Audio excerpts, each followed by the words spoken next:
Youth பேப்பரின் இனிய வணக்கம். மறக்காமல் சப்ஸ்கிரைப் பண்ணுங்கள், பக்கத்தில் இருக்க பெல் ஐக்கானை கிளிக் பண்ணுங்கள். தேங்க்யூ. 3000 சிக்ஸ் இறக்கணும். சிறுவடை 1000, பெருவடை 1000, அசில் கிராஸ் 1000.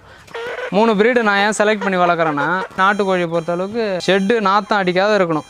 ஈரம் தண்ணி பஞ்சில் தண்ணி பட்டுனா புழுவாயிடும். நீங்கள் சாப்பிட்ற முட்டை தான் 20 நாள் வச்சுருந்தா கூட ஃப்ரிட்ஜில் வச்சுருக்கும்போது கிடையாது, உப்பு பானையில் வச்சாலும் கிடையாது.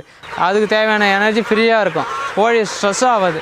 இந்த வீடியோவை வழங்குவோர் ஸ்ரீ ராகவேந்திரா கலை மற்றும் அறிவியல் கல்லூரி, கீழமுங்கிலடி, சிதம்பரம், கலைமகள் மெட்ரிக் மேல்நிலைப்பள்ளி, Kattumannar Koil, Sambandam fancy and covering corner, Chidambaram, Ashraf silks and readymades, Chidambaram, gem silks and readymades, Chidambaram. வணக்கம், என் பேர் கலையரசன். என்னோடய பவுல்ட்ரி ஃபார்ம் நேம் வந்து NGK கண்ட்ரி சிக்கன்ஸ். இது நான் ஒரு 5 வருஷமாக பண்ணின்னு இருக்கேன். நாராயணபுரம் ஒரு வில்லேஜு, பானூர் வட்டம், விழுப்புரம் மாவட்டம். இப்போ வந்து 3000 சிக்ஸ் இறக்கணும். சிறுவடை 1000, பெருவடை 1000, அசில் கிராஸ் 1000. அசில் கிராஸ் வந்து மெயினாக பார்த்தீங்கன்னா கறிக்கு மீட்டுக்கு மட்டும்தான். அதுக்கப்புறம் வந்து பெருவடை கோழி வந்து அதுக்கு அடுத்த ஸ்டேஜ் முட்டை தரன் கம்மியாக இருக்கும், வெயிட் பாடி வெயிட் வரும். நம்ம முட்டை இடாட்டாலும் அந்த ஒரு 1.5 கிலோ 2 கிலோ வருதுனாக்கா அதே ரேட்டுக்கு எடுத்துக்கோங்க. இது வந்து சிறுவடை கோழி. இது வந்து 5 மாதம் கரெக்டாக முட்டை வைக்க 5 மாதம் வரும். முட்டை திறன் அதிகமாக இருக்கும். இந்த சிறுவடை கோழியில் முட்டை திறன் அதிகமாக இருக்கும். இது அதே போல் வந்து நமக்கு 3 ப்ரீடு நான் ஏன் செலக்ட் பண்ணி வளர்க்குறேன்னா, ஒன்று வந்து மீட்டுக்குன்னு நம்மக்கிட்ட வந்து ஷெட்டு இருக்குது, நாட்டுக்கோழி வளர்க்குறான் போது நம்மக்கிட்ட வந்து கோழி கேட்பாங்க. அப்போ வந்து நம்ம முட்டைற கோழியை எடுத்து நம்ம காசு கொடுக்க முடியாது. அப்போ அவங்களுக்கு தேவை வெயிட்டு, கறிக்கு வாங்குறவங்க வெயிட் தேவைன்னுவாங்க. அப்போ வந்து அசில் கிராஸ் வந்து கறிக்குன்னு மீட்டுக்குன்னு வளர்க்குறது, அதை கொடுக்கலாம், தப்பு கிடையாது. அது வந்து நான் 60 நாள்லேயே வந்து 1.25 கிலோ 1.5 கிலோலாம் வரும். சாவெல்லாம் 1.5 கிலோ வந்துடும். பொட்டைக்கோழி வந்து 1.25 கிலோ வந்துடும். 60 நாள் 65 நாள்லேயே வந்துடும் வெயிட்டு. இது வந்துலாம் 150 நாள் ஆனாலும் இதோடைய ஆயுள் கால வெயிட்டே வந்து 100 தான் அதிகபட்சம். பொட்டை 5 மாதம் 6 மாதம் ஆனாலே 100 தான் வரும். இது ஆனால் முட்டை வைக்கும். முட்டை வந்து 18 முட்டை 20 முட்டை ஆகிடும் மாதத்தில். ஒரு 10 நாள் அப்படி தான் நடுவில் விடும். மற்றபடி முட்டைலாம் ஆகிடும். முட்டை திறனும் அதே போல் கோழி குஞ்சு இது அவன் வச்சாலும் இது நல்லாயிருக்கும். வருஷத்துக்கு எத்தனை முட்டை விடும் இதுங்க? இது வருஷத்துல சார் மந்த்லி வந்து 20னா கணக்கு பண்ணிக்கலாம். 200 முட்டை விடும். 200 முட்டை 250 முட்டை ஆகிடும் சிறுவடை கோழியை பொறுத்தளவுக்கு. இது கோழி 200 முட்டை வருஷத்துக்கு 200 முட்டை எடுத்தாலும் ஒரு கோழி வந்து ஒரு மாதத்துக்கு எவ்வளோ ஃபுட் எடுத்துக்கும், எவ்வளோ செலவாகும் இதுக்கு? சார் ஃபுட்டுன்னு பொறுத்த அளவுக்கு அதாவது கோழி குஞ்சுலேருந்து 10 நாள் 100 கிராமு, அதுக்கப்புறம் வந்து 150 170 கிராம் எடுக்கும் அடுத்த வாரம். அதுக்கடுத்த 3ஆவது வாரம் பார்க்கும்போது லாஸ்ட்டாக ஃபைனலாக வந்து 60 நாளுக்கு மேலே பார்க்கும்போது 150 கிராம்லேருந்து 200 கிராம் வரைக்கும் ஃபீடு எடுக்கும் சார். சிறுவடை கோழி வந்து 100 கிராம் 120 கிராம் தான் எடுக்கும். பெருவடை கோழிலாம் 170 200 கிராம் சாப்பிடும். அசில் கிராஸ்லாம் 250 1/4 கிலோ கூட சாப்பிடும். அது வந்து பாடி வெயிட்டு சாப்பிட வெயிட் ஏறிக்கினே இருக்கும் சார். அது இதை பார்த்தீங்கன்னாக்கா அசில் கிராஸ், அதாவது கறிக்கு மீட்டுக்குன்னு யூஸ் பண்ணுது. 1.5 மாதம் சிக்ஸ் இது இப்போ பார்த்தீங்கன்னா 300 கிராம் 350 கிராம் வரும். இதனுடைய ஏஜ் வந்து 1.5 மாதம் 45 நாள் ஆகுது. வீடும் ஒன்றோட ஒன்று கொத்திக்காதா கொள்ளாதான்னு நீங்கள் கேட்பீங்க. அது எப்படின்னா, இப்போ வெளியில் இருக்குது ஒன்றும் இல்லை, 10 கோழி செப்பரேட்டாலாம் இருக்காது. அந்த தாய்மூணரோடு எந்தெந்த கோழியோ அதுவும் தனித்தனியாகவே பேட்சாக தான் உட்காருங்க. எல்லாம் வந்து ஒன்றா ஒரு ஷெட்டில் 2000 கோழி. இப்போ ஒரு ஷெட்டு கெப்பாசிட்டி 2000 கோழினா 3000 கோழி இதே கொட்டாயில் கூட உட்காரும். ஒன்றோட ஒன்று கொத்திக்காது. அந்த எப்பயுமே அது ஒன்றுக்கு ஒன்று தான். ஏதாவது ஒரு கோழிக்கு அரிக்க தட்டினா கூட மற்ற கோழிக்கு அந்த தாய் மூணரோட மற்ற கோழிக்கும் அது வந்து சப்போர்ட் பண்ணி செஞ்சுன்னு தான் இருக்கும். அந்த அறிக்கை கொடுக்கும். மற்ற ஏதோ வெளியில் ஏதோ வருது, நாய் வருது, பூனை வருது அப்படின்னும் போது அது கண்டிப்பாக வந்து அதை சொல்லும். அதனுடைய சைக்கிளில் சொல்லும் அது கண்டிப்பாக. இப்போ வெயிலுக்கு அது ஒரு அழகாக படுத்துன்னு இருக்குது ஷெட்யூலில் வந்து. ஏதாவது அந்த ஒரு ஒன்றோட ஒன்று கொத்திக்கணும் இல்லை. அது சிறுவடை கோழி, இந்தாண்ட பெருவடை கோழி. ஏதாவது ஒன்றுக்கு ஒன்று ஏதாவது இதை பண்ணு. அந்த தாய் முன்னோரோடு 10 இருக்குது பாருங்கள்.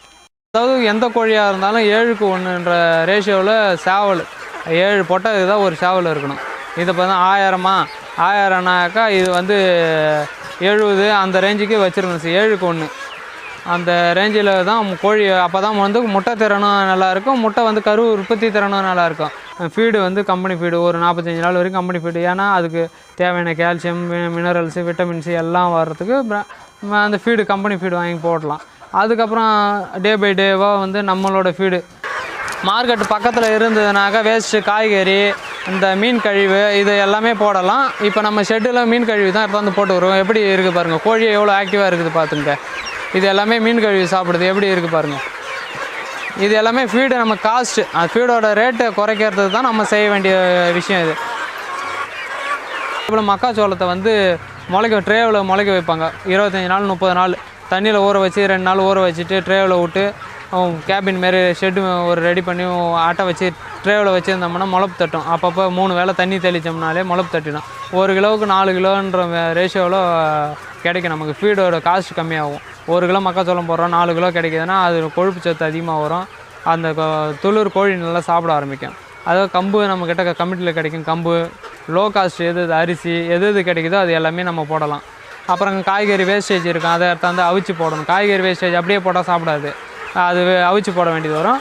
நம்மக்கிட்ட இருக்க வாழை மரம் இருந்தால் கூட அந்த வாழை மரம், முருங்கைக்கீரை இரும்பு சத்து, அது முருங்கைக்கீரை போடலாம். கோழி குஞ்சுக்கு லெக் வீக்ஸ் வராதுன்னு சொல்லுவாங்க, அது போடலாம்.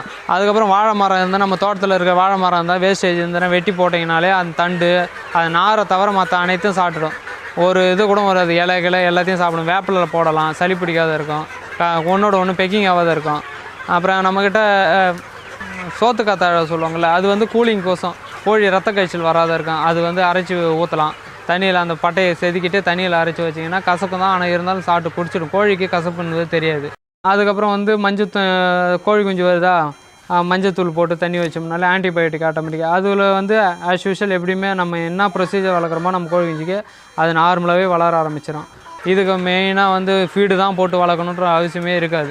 ஒரு கோழி 100 கிராம் 150 கிராம் சாப்பிடுதுனாக்கா வெளியில் விடும்போது 50 கிராம் தான் தேவைப்படும். 1000 கோழிக்கு 50 கிலோ 60 கிலோ தான் தேவைப்படும். பிரச்சனையே கிடையாது. யாராக இருந்தாலும் நம்மளால் மூவிங் பண்ணி சமாளிக்க முடியும். 1000 கோழி வளர்க்குறோம், ஒரு 50,000 கிடைக்குது, மாதம் ஒரு 15,000 வேலைக்கு போகாமல் நம்மளால் சொந்த தொழில் வச்சு நம்ம பண்ண முடியும். நாட்டு கோழிங்களை பொறுத்த அளவுக்கு சளி தான் ஃபஸ்ட்டு. எந்த மனுஷனாக இருந்தாலும் கோழியாக இருந்தால் எல்லா ஜீவராசிகளும் சளி தான் மெயின் காரணமே. தண்ணி, அதுக்கு வந்து சளி வரதுக்கு காரணம் கிளைமேட்டு. திடீர்னு வெய்ய காயும், 4 நாள் வெய்ய காயும், அப்புறம் பார்த்தா நைட்டு மழை பெய்யும். அப்போ வந்து கிளைமேட் மாறும்போது பாடியோட ஹீட்டு கெப்பாசிட்டியும் கோழிக்கும் சரி மனுஷனுக்கும் சரி மாறி வரும். அப்போ என்ன பண்ணோன்னாக்கா சளி பிடிக்க ஆரம்பிக்கும். அதுக்கு நம்ம என்ன செய்யணுன்னாக்கா நம்ம கோழிக்கு தெரியாது, வெளியில் திறந்து ஓப்பனில் விடும்போது குட்டை தண்ணி எல்லாத்தையுமே அது தண்ணி தாக்கிறதுக்கு எதை வேணால் நாட்டுக்கோழி பார்த்தா எதை வேணால் சாப்பிடும். அப்போ சளி பிடிக்கும். சளி பிடிக்குதுன்னா அதுக்கு நம்ம என்ன செய்யணுன்னாக்கா அது சுவாச பிரச்சனை வரக்கூடாதுன்றதுக்கோசம் துளசி ஆட் பண்ணுவோம். பசி எடுக்காது, அப்படியே மதன்னு கிடக்கும். அதுக்கு என்ன பண்ணுவோம், இஞ்சி சேர்ப்போம். வசம்பு கசப்பு சளியை முறிக்கும், அதுக்கோசம் குழந்தைக்கு கொடுப்பாங்க, அதை சேர்த்துவோம். அப்புறம் பெப்பர் தூள் சொல்லுவாங்க, அது வந்து சளிக்கோசம் கொடுக்குறது தான், இயற்கை இது. அதுக்கப்புறம் வெள்ளைக்காய்ச்சல் சளி வந்ததுன்னா அதுக்கப்புறம் வந்து வெள்ளைக்காய்ச்சல் வர ஆரம்பிக்கும். அதுக்கோசம் என்ன பண்ணுவோம், கீழே நெல்லி சேர்த்துக்கலாம்.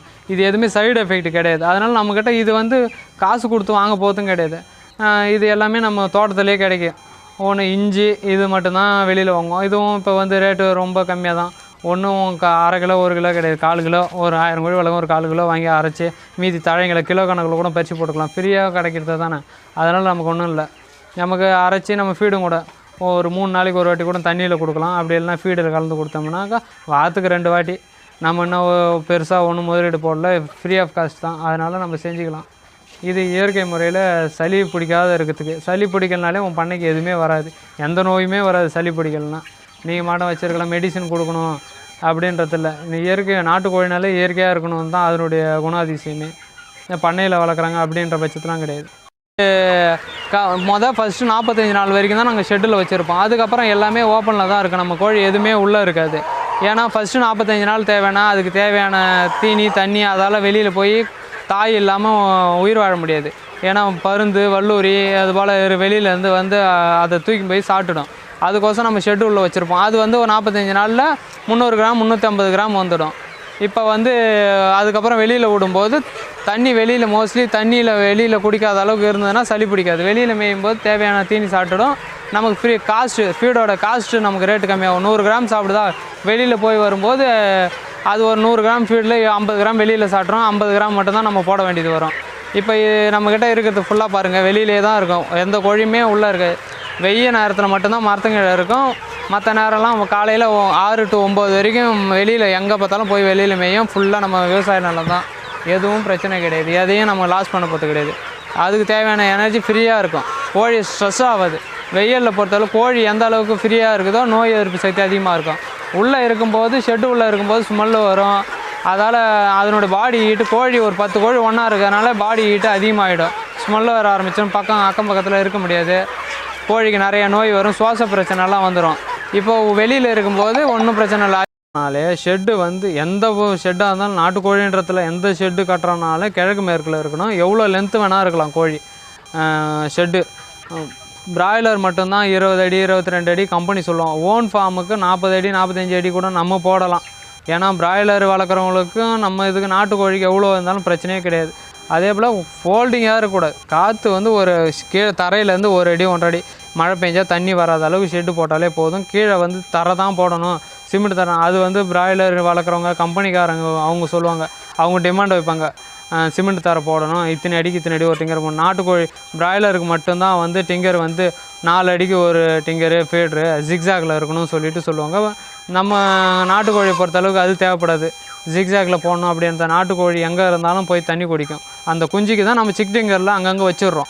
அது வந்து எதுவும் தெரியாது. அதனால தான் 45 நாள் கழிச்சு ஒரு மாதம் 1.5 மாதம் கழிச்சு ஆட்டோ டிங்கர் இறக்குறனாலே அது ஆட்டோமேட்டிக்காக தேடி போய் குடிக்க ஆரம்பிக்கும். அது நாட்டுக்கோழியோட இயல்பு அது. அதனால் அது பிரச்சனை கிடையாது. அதே போல் பஞ்சு கீழே கொட்டுவோம், தேங்காய் பஞ்சு. கோழி குஞ்சு வரத்துக்கு முன்னாடியே பஞ்சு காய வச்சு தேங்காய் பஞ்சு தான். இல்லைன்னா நெல் உமி இருந்தால் நெல் உமி போடலாம். தேங்காய் பஞ்சு போட்டிங்கன்னா நல்லது. அது நம்மக்கிட்ட கிடைக்க நெல் உமி அதிகமாக இப்போ யாரும் யூஸ் பண்ணுறதுக்கு கிடைக்காது. அதை போடலாம். அதை போட்டு கீழே ஃபுல்லாக காய வச்சு நெல் தொழுற மாதிரி தொழுவி விட்டுட்டோம்னாக்கா அது டெம்பரேச்சர் மெயின்டைன் பண்ணதுக்கு அதுக்கப்புறம் அதனுடைய எச்சம் போடும்போது மற்ற கிளறிக்கும் நம்ம உள்ளே வரோம் கொள்கிறோம் ஈரத்தன்மை அப்சர்வேஷனுக்கோசம் தேங்காய் பஞ்சு போடுறோம். அது டெம்பரேச்சர் அதே போல் பாடி டெம்பரேச்சர் கோழி பொறுத்தவரை நைட்டில் பாடி டெம்பரேச்சர் தேவைப்படும். உட்காருதுனாக்கா அந்த பஞ்சு வந்து கதப்பு கொடுக்கும் கோழி குஞ்சிலையும் சரி கோழிலையும் சரி. எச்சங்களும் அது நிடும். நம்ம பிராய்லர் வளர்க்குறோனாக்கா இந்த பஞ்சை வந்து நமக்கு தொழி விடணும். காலையிலையும் மாலையிலையும் தொழி விட சொல்லுவாங்க. இல்லைன்னா கட்டி ஆகிடுத்து கழிய ஆரம்பிச்சுன்னு கோழின்னுவாங்க. நாட்டுக்கோழிக்கு அப்படி தேவைப்படாது. அதே போல் நாட்டுக்கோழி பொறுத்தவரை பிராய்லருக்கு நாட்டுக்கோழி கம்பேரிசன் என்னன்னாக்கா அதுக்கு வந்து வெய்ய அடித்தாலும் ஃபால்ட் ஆகும், வெய்ய அடிக்காட்டாலும் ஃபால்ட் ஆகும் பிராய்லரு. இப்போ நாட்டுக்கோழிக்கு அப்படிலாம் எதுவுமே கிடையாது. தண்ணி ஒரு நாள் ஃபுல்லாக தண்ணி இல்லாட்டால் கூட நாட்டுக்கோழி ஒன்றும் சாவாது. 2 மணி நேரம் தண்ணி இல்லாட்டாலும் பிராய்லர் செத்துரும். அதுதான் வித்தியாசம். நான் வந்து பிராய்லர் பண்ணி நமக்கு செட் ஆகலை, நம்ம ஃபேமிலி ரன் பண்ண முடியல அப்படின்ற பட்சத்தில் 10,000 15,000 பஞ்சு 10 ரூபா ஆகும். என் ஷெட்டுக்கு மொத்தமாக கொட்டோம்னா 10-12,000 ரூபா பஞ்சு கொட்டி ஆகணும். ஆனால் வந்து இப்போ நாட்டுக்கோழினாக்கா அது 6 மாதம் 8 மாதமாக ஒரு வாட்டி 10,000 ரூபா போடுறோன்னாக்கா பிரச்சனையே கிடையாது. இது தேங்காய் பஞ்சு தான் சார். தேங்காய் பஞ்சு அரிசி நம்ம போகிற தீனி தான் சார். ஃபுல்லாக தீனி பஞ்சு தான், தேங்காய் பஞ்சு தான் இது. இதில் தீனி அப்படியே எடுத்துக்கலாம், கிடக்கலாங்களா அப்படியே? தீனி எதுவும் அரிசி கொட்டிக்குதுல, அரிசி மக்காசோளம் சாப்பிடும். அதெல்லாம் வேஸ்டேஜ் கிடையாது. இது குஞ்சில் வந்து வேஸ்டேஜ் தேங்காய் பஞ்சு. அது குஞ்சில் சீச்சு நாட்டுக்கோழியோட தன்மை என்னன்னு கேட்டால் சீச்சு மேயக்கூடிய தான். இந்த போல் டப்பாவில் போடும்போது ஃபீடர் டப்பாவில் போடுறோன்னாக்கா வேஸ்டேஜ் ஆகாது. ஆனால் கோழி குஞ்சில் என்ன பண்ணுவோம், தட்டில் வைப்போம். பிளாஸ்டிக் தட்டில் வைக்கும்போது அது நாட்டுக்கோழி குஞ்சு காலால் சீச்சு அது வெளியில் எப்படி இயற்கையில் எப்படி இருக்குதோ அதே போல் தான் அது தாய் கூட இருக்கும்போதும் சரி வெளியில் இருக்கும்போதும் சரி கோழி சீச்சு தான் மேயும். அப்போ வந்து அது அந்த பஞ்சும் கூட கொட்டுற ஃபீடு தான் சார் வேஸ்டேஜ் ஆகுது. இது வேஸ்டேஜ் ஆகாத இப்போ ஆனாலும் இதுங்க எடுத்துக்கும். ஆட்டோமேட்டிக்காக 2வது வந்து சீச்சு எடுக்கும். கோழி குஞ்சு கோழி பார்த்திங்கன்னா மறுபடியும் சீச்சு நாட்டுக்கோழி கீழே இருந்தாலும் மறுபடியும் சீச்சு பொறுக்க ஆரம்பிச்சிடும். அதனால் நமக்கு அது வந்து பெருசாக லாஸ் ஆகாது. இந்த கோழி பிராய்லர்னால் வேஸ்ட்டு. இந்த ஃபீடு மறுபடியும் 45 நாள் கழிச்சு இந்த ஷெட்டை கிளியர் பண்ணி வாரி அது அங்கே சரி வராது. இது ஒன்றும் பிரச்சனையே கிடையாது. நாட்டுக்கோழி பொறுத்தளவுக்கு எனக்கு அந்த அளவுக்கு பாதிப்பு எதுவும் கிடையாது. ஃபீடு ஆட்டோமேட்டிக் எவ்வளோ லாஸ் ஆனாலும் மறுபடியும் அதுவே எடுத்துக்கும். ஒரு நாள் ஃபீடு இல்லை வெளியில் வெளியில் வெய்ய நேரத்தில் உள்ளே வரும்போது ஷெட்டில் இருக்க ஃபீடை எடுத்து சாப்பிட்டுக்குங்க. தண்ணி அதே போல் அங்கங்கே வைக்கணும்னு அவசியமும் கிடையாது. அது ஆட்டோமேட்டிக்காக எங்கே நம்ம தண்ணி வைக்கிறோமோ டப்பாவில் நம்மளால் பெருசாக பண்ண முடியாது. இது நான் பண்ண இருக்குது அப்படின்றத வீட்டில் வளர்க்குறவங்களும் வளர்க்கலாம். 100 கோழி 50 கோழி மெத்த மேலேயே நிறைய பேர் இப்போலாம் வளர்க்க ஆரம்பிச்சிட்டாங்க. மெத்த மேலே ஷெட்டு ஒன்றும் இல்லை. இந்த ஜிஐ ஷீட்டை போட்டுட்டு ஒரு 10,000 15,000 இன்வெஸ்ட்மெண்ட் போட்டுட்டு ஒரு 50 கோழி வளர்க்குறாங்கனாக்கா ஒன்றும் பெருசாக அவங்களுக்கு இன்வெஸ்ட்மெண்ட் கிடையாது. 10,000 ரூபா போட்டாங்கன்னா மாதம் ஒரு 4,000 3,000 ரூபா முட்டை இருக்குது. அது லேடிஸுங்கெலாம் பார்த்துக்குறாங்க நிறைய பேர். நம்ம வீட்டில் கிடக்கிற வேஸ்டேஜ் அரிசி இப்போ ரேஷனில் போகிறாங்க அரிசி இருக்கும், இல்லை வீட்டில் நிலத்தில் கம்பு ஏதாவது போட்டிருப்பாங்க அதை போடலாம். இதெல்லாம் லோ பட்ஜெட்டில் வீட்டில் இருக்கிறவங்களுக்கும் பெனிஃபிட்டாக இருக்கும். ஒன்றும் லேடிஸ்லாம் வெளியில் போய் வேலை செய்யறதுக்கு பதில் மாதம் ஒரு 2,000 3,000 கிடைக்குதுன்னா அவங்களுக்கு ஒரு குடும்ப செலவுக்கு இல்லாத சூழ்நிலைக்கு அவங்க வச்சிக்கின்னு தாராளமாக இருக்கலாம். மெத்த வீடாக இருக்குது, இல்லை மெத்தையில் தான் வச்சுருக்கணும்னு அவசியம் கிடையாது. வீட்டில் ஷெட்டு இருக்குது, கூரை கொட்டாய் தான் இருக்குது அப்படின்ற பட்சத்தில் இந்த கோழிக்கு வந்து மழை நாள் வெயில் அதுலேருந்து தங்கத்துக்கு ஒரு ஷெட்டு இருந்தால் சரி தான். நைட்டில் அதுக்கு சேஃப்டி பூனை நாய் பிடிக்காத வலை கட்டி வச்சுருந்தா கூட ஒன்றும் பிரச்சனையே கிடையாது. கோழி இது ஓப்பன்லேயே கூட இருக்கலாம். ஆனால் மேலே வந்து நனையக்கூடாது, மழை பெஞ்சால் நனையக்கூடாது, பனியிலேருந்து சளி பிடிக்காத இருக்கிறதுக்கு. இந்த கோழியை பொறுத்த நாட்டுக்கோழி எங்கே வேணாலும் வச்சுருக்கலாம், ஒன்றும் பிரச்சனை கிடையாது. ஷெட்டு தான் அமைக்கணும், இப்படி தான் ப்ரொசீஜர், அப்படி ப்ரொசீஜர்லாம் நாட்டுக்கோழிக்கு எந்த ப்ரொசீஜரும் கிடையாது. பிராய்லருக்கு மட்டும்தான் ப்ரொசீஜர். நாட்டுக்கோழிக்கு நீ எப்படி வச்சுருந்தாலும் ஆட்டோமேட்டிக்காக சாப்பிட ஆரம்பிச்சிடும். அளவுக்கு ஷெட்டில் எந்த மெயின்டெனன்ஸும் கிடையாது சார். இப்போ நம்ம நாட்டுக்கோழினா தான் பிராய்லர் வளர்க்குறோம்னாக்கா மெயின்டெனன்ஸ் அதிகமாக இருக்கும். ஏன்னா 2 வேளை டப்பா கழுவி ஆகணும், இதை வந்து கழுவியே ஊற்றி ஆகணும். இதை ஒரு டப்பா வச்சுக்கின்னு இதை ஃபுல்லாக இப்படி மேலே தூக்கணும்னா தண்ணி வர ஆரம்பிச்சிடும். இதை ஃபுல்லாக கழுவி வெளியில் ஊற்றிடணும். நம்ம கீழே யானை வச்சுக்கின்னு கழுவி விடலாம். கழுவி வச்சுட்டு இப்படி தூக்க தண்ணி வந்துடும் ஆட்டோமேட்டிக்காக. இதை பஞ்சு வச்சு ஒரு வேளை கழுவினாலே போதும் நாட்டுக்கோழி. பிராய்லர்னால் 2 வேளை கழுவ வேண்டியது வரும். இப்படி கழுவி ஊற்றிட்டோம்னா ஆட்டோமேட்டிக்காக அது கிளியர் ஆகிடும். தண்ணி அது ஃப்ரெஷ்ஷாக டேங்க்லேருந்து வர ஆரம்பிச்சு தண்ணி, பியூர் தண்ணி வந்துடும். ஷெட்டு நாற்றம் அடிக்காத இருக்கணும். ஈரம் தண்ணி பஞ்சில் தண்ணி பட்டுனா புழுவாகிடும். நாட்டுக்கோழி புழுவாக தான் சாப்பிட்றோம், ஆனால் ஸ்மெல்லு வரும். நமக்கும் சரி கோழிக்கும் சரி ஸ்மெல்லு வந்ததுனாக்கா கோழி அந்த சுவாச பிரச்சனைலாம் நிறைய கம்ப்ளைண்ட் வர ஆரம்பிச்சிடும். நம்மள மெடிசின் செலவு அதிகமாகும். ஈரம் படக்கூடாது, ஷெட்டை பொறுத்தளவு ஈரம் படக்கூடாது. இதுதான் ஷெட்டோட மெயின்டெனன்ஸ். மற்றபடிலாம் வந்து நீங்கள் பஞ்சு கிளறணும் அப்படிலாம் கிடையாது. பிராய்லர்னால் கிளவி இறங்கணும், நாட்டுக்கோழிக்கு கிளற வேண்டிய அவசியமே கிடையாது. எப்படி இறக்கணுமோ அப்படியே இருக்கும். 6 மாதம் கழித்து கண்டிப்பாக வாரிடணும். அதை அடுத்த பேட்ச் இறக்கணும்னா வாரிட்டு கீழே கழுவி அதுக்கப்புறம் சுண்ணாம்பு அடித்து அதுக்கப்புறம் இந்த ஒட்டனை இதெல்லாம் வரும். நாட்டுக்கோழிலாம் இருந்தால் ஒட்டனை அடிக்கும். ஷெட்டு ஃபுல்லாக வந்து ஒட்டனை அடைஞ்சிரும். ஏன்னா இது பறக்கக்கூடியது. பிராய்லர் மாரி சாப்பிட்டு படுத்துன்னு இருக்கிறதில்ல. எப்படியா இருந்தாலும் ஷெட்டில் அடித்து பறந்து ஒட்டனை பிடிக்க ஆரம்பிச்சிடும். இது இறக்கி தான் 3 மாதம் கூட அவ்வளோ, 3-3.5 மாதம் தான் ஷெட்டு ஃபுல்லாக எப்படி ஆகிடுச்சு பாருங்கள். இது ஃபுல்லாக ஷெட்டோட மெயின் இதுதான். இதுங்கிட்ட நாட்டுக்கோழியை பொறுத்தளவுக்கு எல்லாம் வந்து அதே போல் மேலே ஏற ஆரம்பிச்சிடும். ஒரு குறிப்பிட்ட நாள் ஒரு 3 மாதம் ஆகிடுதுனால முட்டை அந்த ஸ்டேஜ் வந்துடுறதுனாலே பொட்டைக்கோழியெல்லாம் ஃபுல்லாக மேலே ஷெட்டு மேலே ஏறி தான் அடையும். ஃபுல்லாக ஒட்டனை அடிச்சிடும். நாட்டுக்கோழியை பொறுத்தளவுக்கு சிமெண்ட் ஷீட்டு போட்டால் தான் பெஸ்ட்டு. சிமெண்ட் ஷீட் போடுறோம்னாக்கா டெம்பரேச்சர் வந்து இது வந்து காலையில் 8 மணிக்கெல்லாமல் உள்ள அனல் அடிக்க ஆரம்பிக்கும். இது கோழி குஞ்சுக்கு கெப்பாசிட்டி கரெக்டாக இருக்கும். ஆனால் வந்து பெரிய கோழி ஆகும்போது வாயை பொழுதுன்னு இறக்கும் வெயிலெலாம் பார்த்தா. அதனால் சிமெண்ட் ஷீட்டு போடுங்க, ரேட்டு கம்மியாகும். நம்ம இந்த அது கீழே வந்து இது 1.5க்கு 1.5 வலை. இந்த வலை வந்து கிலோ கணக்கில் கொடுப்பாங்க. பாண்டியிலே கிடைக்கும். நம்ம பாண்டி எங்களுக்கு லோக்கல், அதனால் பாண்டி கிலோ 70 ரூபா 68 ரூபா நான் எடுத்தாரும்போது இந்த வலை கிடைக்கும். இது வந்து இந்த மீன் வலை அப்படின்னு சொல்லுவாங்க, நரம்பு. இது கோழி குஞ்சு வந்து வெளியில் போகக்கூடாது, மற்ற வெளியில் எதுவும் வரக்கூடாது சொல்லிட்டு. ஏன்னா நம்ம இது பொடியாக கன்று 1க்கு 1 முக்கால் வாங்கும்போது இந்த வலை நம்மளால் காசு இவ்வளோ கொடுத்து ரேட்டு அதிகமாக வரும். பொடி வலைன்னும் போது வெயிட் அதிகமாக இருக்கும், ரேட்டு அதிகமாக போகும். அதனால் நாங்கள் வந்து இந்த நரம்பு வலை வாங்கி கட்டிவிடுவோம், கோழி குஞ்சு வெளியில் போகக்கூடாதுன்ற பட்சத்தில். இந்த படுதா வந்து கோழி குஞ்சு கோசம் கட்ட வேண்டியது படுதா. இப்போ வந்து தேவையில்ல, மழை பெஞ்சதுனால கீழே இறக்கி விட்டு வச்சுக்கிறோம். இது வந்து கோழி குஞ்சில் மஸ்ட்டு ஒரு 10 நாள் 20 நாள் வரைக்கும் இருந்தாலே போதும். அதுக்கப்புறம் தூக்கி மேலே கட்டிடலாம். இப்போ மழை பெய்யுது கொள்ளுது, அதனால் நான் ஓப்பனில் கீழே விட்டு வச்சுக்கிறேன். கோழியும் அதே போல் உள்ளே இல்லை, உள்ளே கோழி இருக்கிறதுனாலே இந்த படுதா ஃபுல்லாக மேலே ஃபோல்டு பண்ணி கட்டிடணும். கீழே இருந்ததுனாலே பண்ணை உள்ளே வர முடியாது, ஸ்மெல் அடிக்கும். கோழி வந்து நிறைய மார்டாலிட்டி ஆக ஆரம்பிக்கும். ஃபஸ்ட்டு நம்ம வந்து சிக்ஸு வாங்குறோன்னாக்கா சிக்ஸோட குவாலிட்டி பார்க்கணும். ஒரு நாள் கோழி குஞ்சு வந்து 45 ரூபா 50 ரூபா ரேட்டு வேரியேஷன் சொல்லுவாங்க. அது வந்து சிறுவடை கோழி வந்து ரேட்டு கம்மியாக இருக்கும், பெருவடை கோழி அதை விட ஒரு 5 ரூபா வேரியேஷன் வரும். அதுக்கப்புறம் வந்து கிரிராஜா கோழி வந்து கோழி குஞ்சு 40 கிராம் வரும் வெயிட்டு. ஒரு நாள் கோழி குஞ்சே 40 கிராம் வரும். அது வந்து கறிக்கு மட்டும்தான். அதே போல் முட்டை திறனும் அதிகமாக இருக்கும், அதை யாரும் லைக் பண்ண மாட்டாங்க. நம்ம 2வது சேல்ஸ் பண்ணனால அது மூவிங் இருக்காது, கறிக்கு மட்டுமே கிரிராஜா கோழி யூஸ் பண்ணுது. கடகநாத்து வந்து 80 ரூபா வரும் ஒரு நாள் குஞ்சு. அது வந்து மோஸ்ட்லி ரேராக தான் கிடைக்கும் கோழி குஞ்சே அவ்வளோலாம் மூவிங்கும் இருக்காது. அதே போல் சிறுவடை கோழி முட்டைக்கு தான் பெஸ்ட்டு. அதுக்கப்புறம் வந்து ஃபஸ்ட்டு ஒரு நாள் குஞ்சு எடுத்தாரோனாக்கா ப்ளூடிங் போடணும். தாயில் வரதுனால அதுக்கு ஹீட்டு கரெக்டாக 90 டிகிரி மெயின்டைன் ஆகணும். Heat shuttle 80 to 90 degree maintain ஆகணும். அதுக்கப்புறம் டே பை டே தான் ரெடியூஸ் ஆகும் கோழி குஞ்சு ஹீட்டு. நம்ம நார்மல் டெம்பரேச்சர் 34 டிகிரி வரும். இப்போ வந்து summer season, winter season, summer season climate change ஆகும்போது சளி பிடிக்கும். அதே போல் கோழி குஞ்சுக்கு அதுக்கு தகுந்த மாதிரி ஹீட்டு கொடுத்துன்னு வரணும். மதியானம் 12 மணியெல்லாம் ஹீட்டு அந்த அளவுக்கு எப்படி இருக்குதோ அதே அளவு நைட்லேயும் ஹீட்டு இருக்கணும் கோழி குஞ்சுக்கு.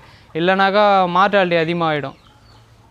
அதுக்கப்புறம் வந்து கோழி குஞ்சு தனியாக வச்சுருக்கணுன்னாக்கா செப்பரேட் பண்ணி கோழி குஞ்சு ப்ளூடிங் போடணும். இந்த ரவுண்ட் ஷீட் இதை வந்து ரவுண்டாக போடணும், ஸ்கொயராக போடக்கூடாது.